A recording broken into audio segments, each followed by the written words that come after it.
So, hi everyone, my name is Alan. This is one of my first videos on my YouTube channel. I'm going to be working on a 2004 Audi A3.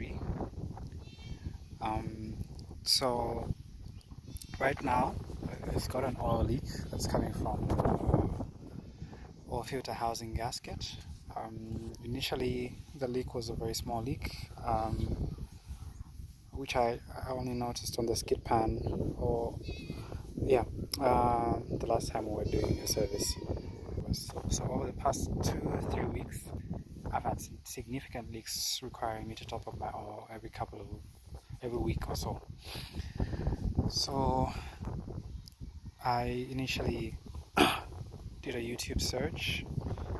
I must say it's very hard to find videos for the Audi FSI, 2.0 FSI engine. Most of the videos you find are for the TFSI engines and TDI engines. So the good thing is that VW Audi Group tends to use the same kinds of engines in the VWs and in the Audis. So the 2.0 FSI is found in some Mark 4s, MK4, yes, and also found in a couple of VW Jettas. So I went on a search using the type of engine that I had, and eventually I found something that pointed me to the possibility of oil filter gasket leak. And so I had to start looking for the oil filter gasket, but then the advice for most people was just to change the whole housing. So I ordered this. This is from D2P Auto Parts. They have a shop, or they have a page on Amazon, rather on eBay. I'll put that link in the description. And this particular oil filter housing comes with an oil filter inside. It's got a gasket on both sides. This is the gasket for the oil cooler, nice and rubbery. So I expect that the oil filter gasket on my car is going to be old and brittle. It loses that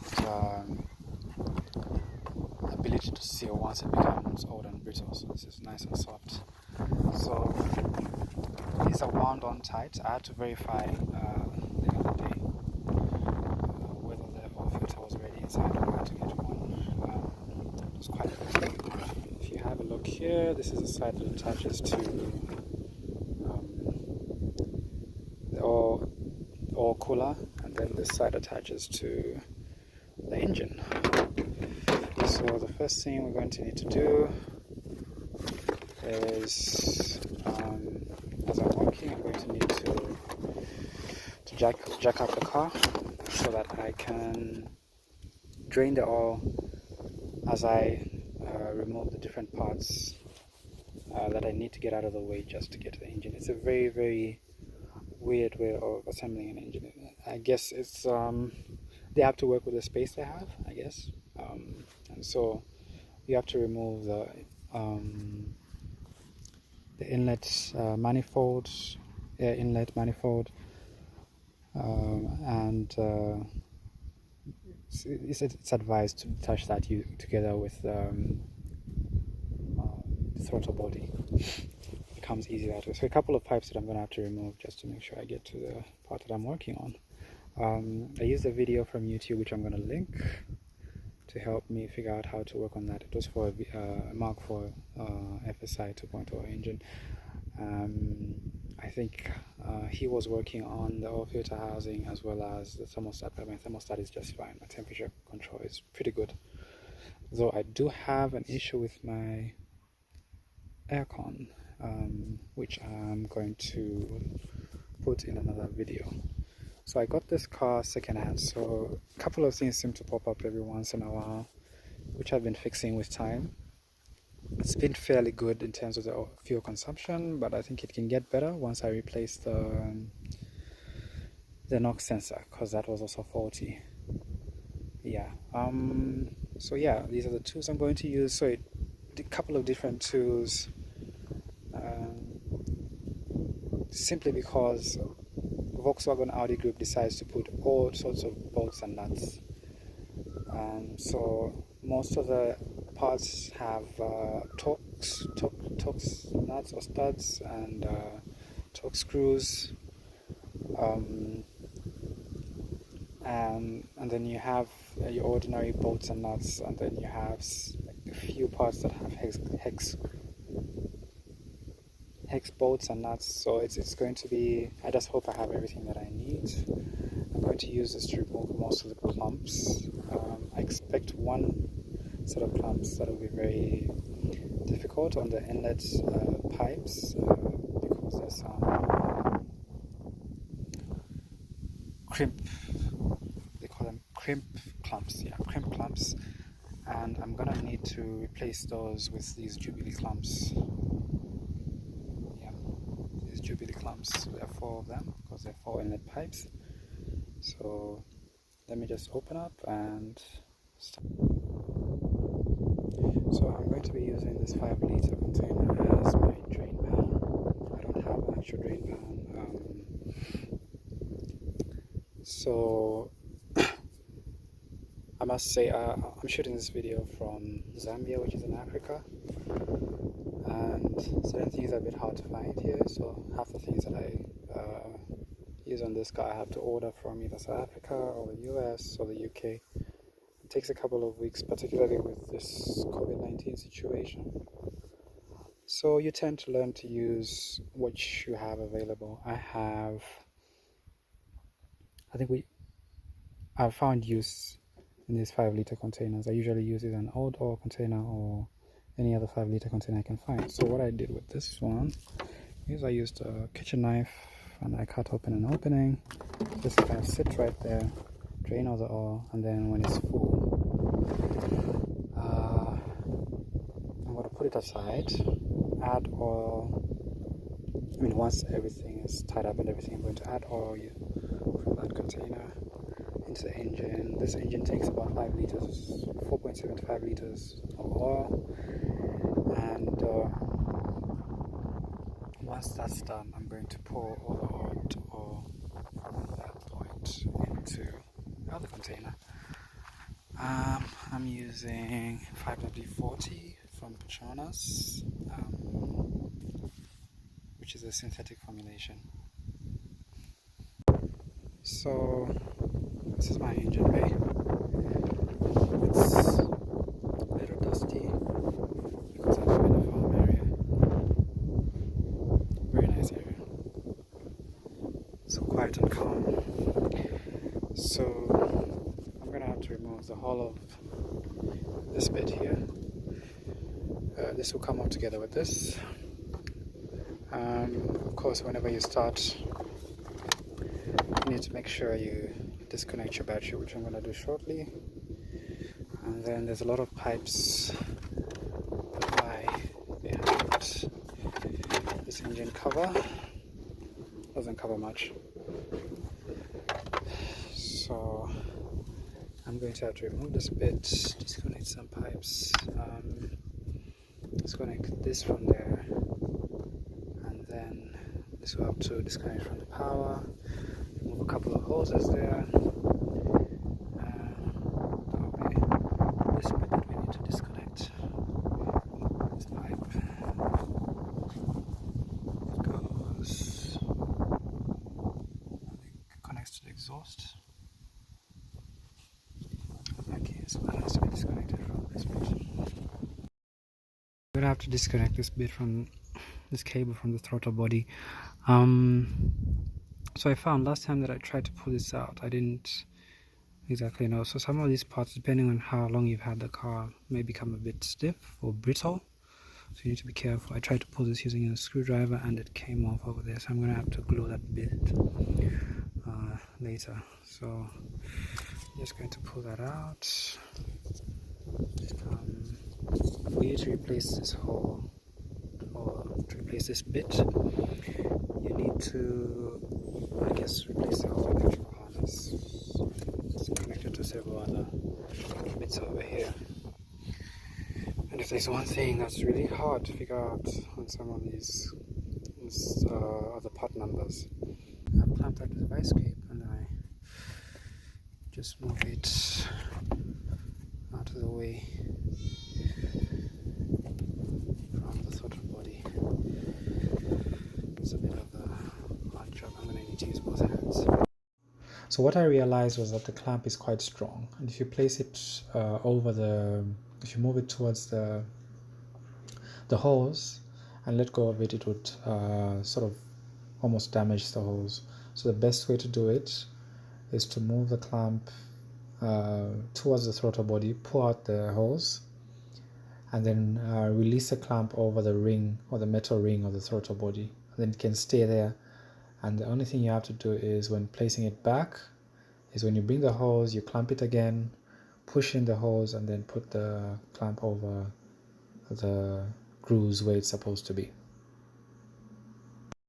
So I went online to check how to remove these crimp clamps. I thought it was going to be hell, but I actually figured out a much easier way.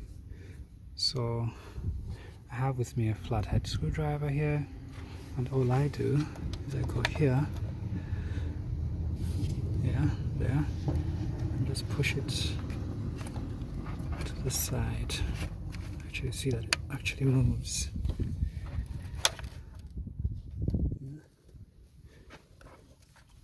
And then once it's free, just be careful that it doesn't cut the hose.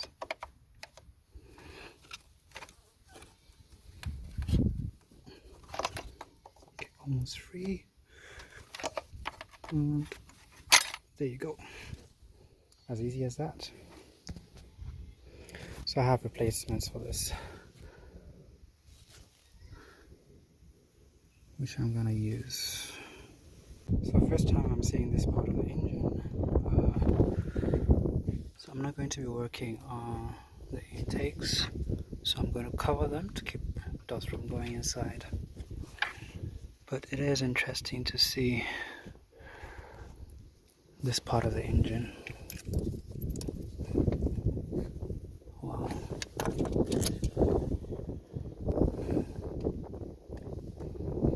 So I had to replace this bit, and at the time we were putting it, we had to eyeball it because for some reason, because of the position of the inlet manifold, you couldn't get to there without removing it, and we didn't want to remove it, so we chose to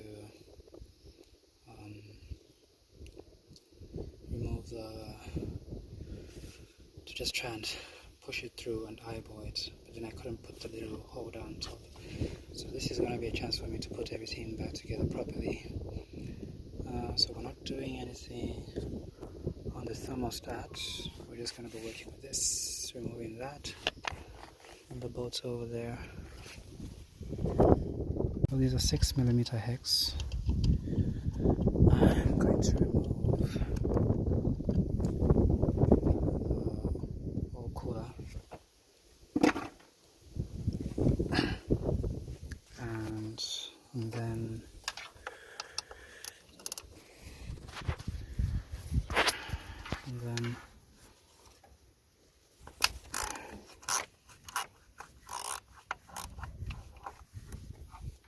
hoping I can. The other bolts are behind here, so I'm going to have to go underneath, hoping I can reach them from underneath. I might have to use this twisty elbow bit to reach them. I'm really trying to avoid removing the remainder of the cooling mechanism over here.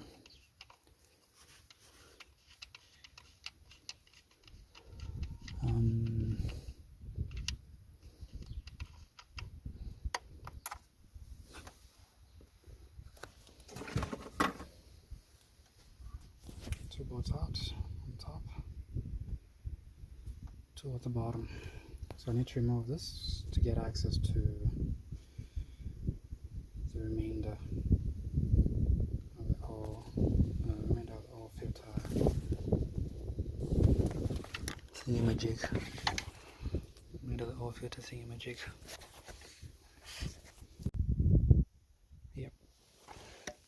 And then this is an aftermarket one. 060115397K. EFGHIJK. Yeah. So usually that means there's been a revision of 1 or 2 parts. But yeah. So I made sure that I had keyed in all the key information, and I checked that it was compatible with my car, which it is. So this is meant to be a new revision, but it's an aftermarket one. So what I will do is I'm still going to keep this bit because it still seems to be intact. So this is a gasket. It's so hard. This is not going to give any seal. So hard. It was coming off when I was trying to, it was breaking apart. Trying to focus on this.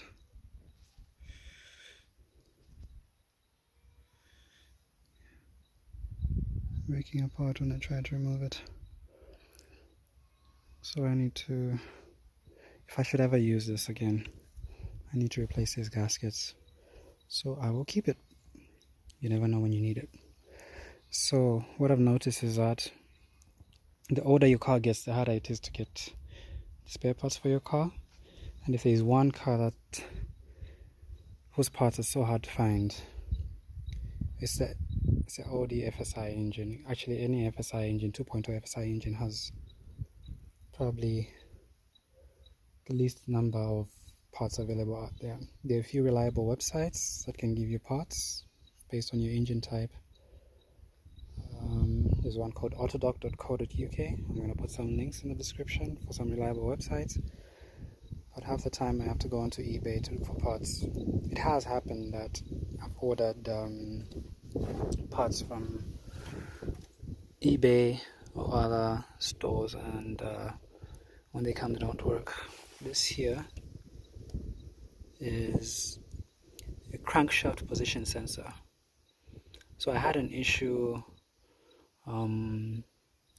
last year where I would start the car in the morning, drive, and after about an hour of driving, the car would just turn off and then refuse to start until it cools down. And then other times when I would be driving, I would have these rough jerks as I was driving, like the car was almost turning off and then comes back on. So it turns out the crankshaft position sensor was the issue. And the unfortunate thing is, when this gives an issue, it doesn't store a code in the system. Unfortunate thing. So it doesn't store a code. So I had to look for I had to read a couple of forums, check some videos on YouTube to find that this was the issue. I got a replacement part which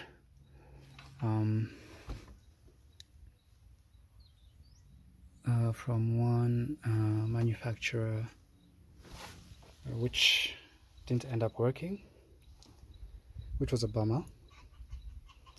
So I had to order a second one from Stock, an aftermarket company called Stock. The initial one was from, so this is gonna go there.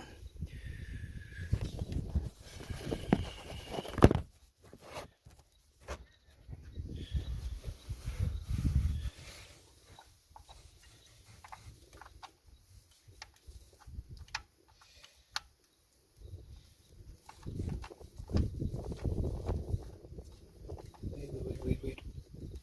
So I put it, and then I remembered. Oops, dropped it. Ah, dear. Need to clean it. I just remembered. You need to add what I think is the earthing.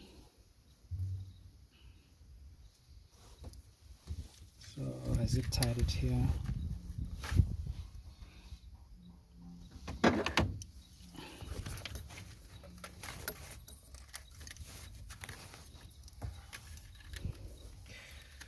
Just have to cut the zip ties.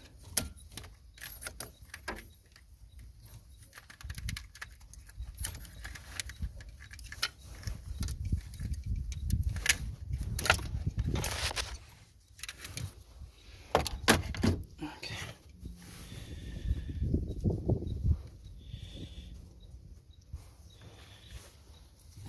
Sure. This is clean. So that goes there. You have to screw it in so as to avoid. That's the bit. Screw it in so that you don't damage the threads.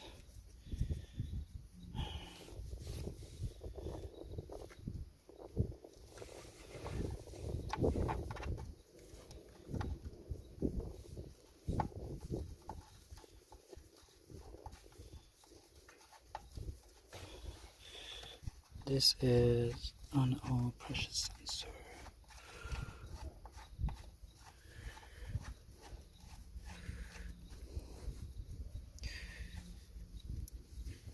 So you need a, I guess it's a 21.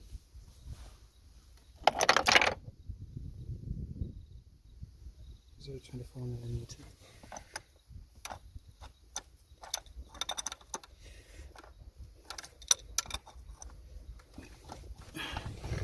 No, 24 millimeter. Which I have to use a 24 millimeter spanner. I found that I have a shifting spanner which came in handy.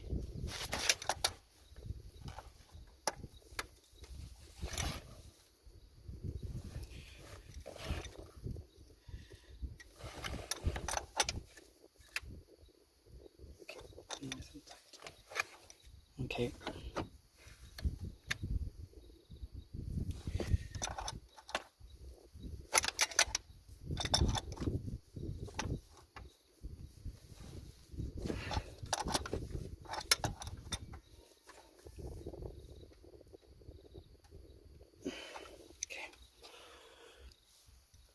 That's tied. The connector's over here.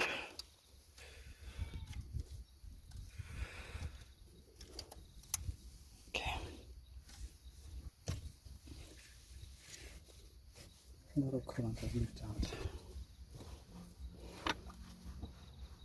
So add a little bit more oil on this gasket.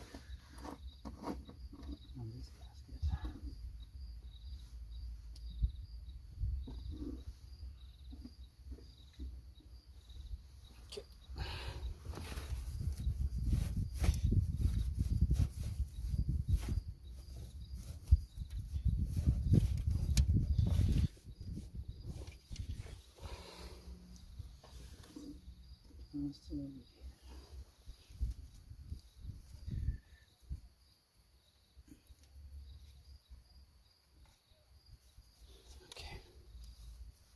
Now we are gonna be putting this bit like this.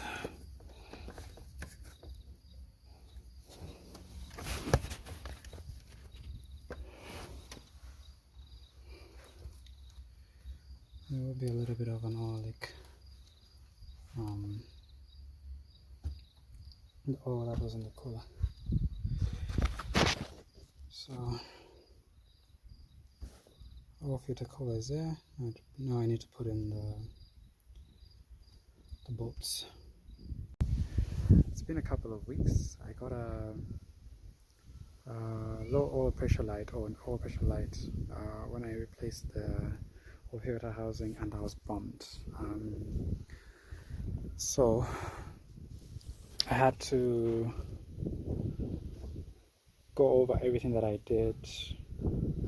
I removed the new oil filter housing and placed the old one. Tried it again, still get the same issue. So I opened the sump, checked the oil pickup tube. There was a little bit of some debris from the old what do you call this, dipstick tube. So the person who tried to replace the dipstick tube just broke it into pieces, and some of the pieces fell in. So I removed those. I thought those were the cause. I tried to run the engines to get the same issue. At this point, I tried a few diagnostics, like basic diagnostics. The circuit for oil pressure is a very basic circuit, single wire that goes to ground, and the circuit is completed when the engine is running and is at right pressure. So it should work very basically. So I tried to research on the engine, tried to check as to why it would be giving me this. I even went to the extent of connecting a cable to the harness for the oil pressure sensor directly to the engine mount, right directly to the engine, so as to complete the circuit, and it ran without giving any issue. So I was left with thinking either it's my oil pressure or my oil pump is not working, or I have a problem with the circuit, or I have what do you call this? I have a problem with my oil pressure switch or my oil pressure sensor. I tried a different sensor, it gave the same issue. So at this point, I thought I'd probably damaged the engine or something, but I couldn't figure out why. I mean, I tried to run the engine, I could see oil coming up to the top, but I couldn't figure out what the cause was. So I ordered a new oil pressure sensor. I ordered an oil pressure tester, which is still on the way. Thanks to COVID, parcels are taking much longer to reach, especially that I'm in Zambia. But today I decided to put the new the oil filter housing, because when I put the old one, I noticed there was a coolant leak, like before. So I decided to replace the new one. And as I was doing that, I realized something. So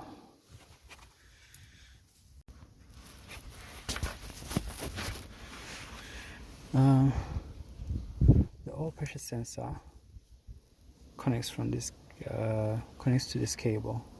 This acts as a path to ground, and it's got another piece here that's supposed to connect to one of the bolts on the oil filter housing, so as to ground it, so that when the oil pressure reaches a certain level, it closes the circuit and then the light doesn't come on.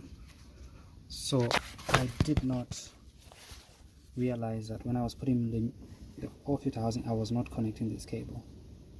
So this whole time I've been wondering whether it was a big issue, and all this time it was a very small issue. Please don't make that amateur mistake. Always remember. And what made me realize this was I looked at a picture from one of the pages online, which showed how the oil filter housing sits, and it gave an instruction of how to place it, and it reminded you to connect this cable to the oil. I'm going to attach that in the video, but don't make that mistake, okay?